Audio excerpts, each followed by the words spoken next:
بسم اللہ الرحمن الرحیم۔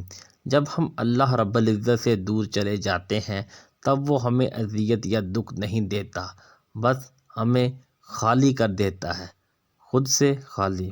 پھر ہر نظر آنے والا منظر اور ہر سنائی دینے والی آواز تکلیف دینے لگتی ہے، اور زندگی کی مسافتیں اتنا تھکا دیتی ہیں کہ تھکن سے روح ریزہ ریزہ ہو کر بکھر جاتی ہے۔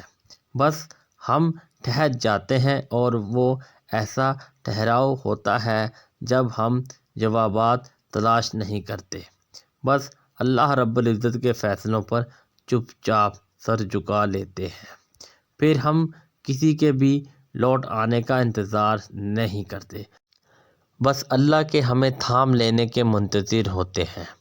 پھر صبح کے اجالوں سے کفت ہونے لگتی ہے، اور رات کی تاریکیوں میں ہم سکون تلاش کر لیتے ہیں، اور جب یہ ٹوٹا ہوا دل اللہ رب العزت سے جا لگتا ہے تو وقت تہجد آنکھ نہیں لگا کرتی، پھر تو بس اللہ رب العزت سے ملاقات کی تڑپ رہتی ہے، ایسی تڑپ جس میں الجھن اور بے چینی نہیں ہوتی، اور جب زار زار بہتی ہوئی آنکھیں اس سے مدد مانگتی ہیں تو وہ اس بے جان روح کو خود سے بھر کر ہمارے خالی پن میں ایک نئی زندگی پھونک دیتا ہے۔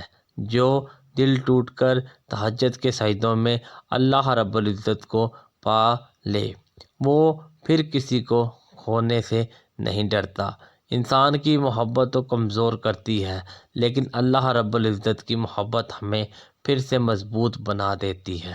بہت نہ ڈر بے خوف، جو دن کی رونقوں میں کھو جائے، انہیں رات کی تاریکیوں کی تنہائیوں میں مانگی گئی دعائیں واپس لے آتی ہیں۔ اسد اسلامک ویوز ویڈیو کو شیئر لازمی کریں، ایک بار درود شریف پڑھ لیں۔ آپ کو ہماری ویڈیو کیسی لگی ضرور بتائیے گا۔ ملتے ہیں نیکسٹ ویڈیو میں، تب تک کے لیے اللہ نگہبان۔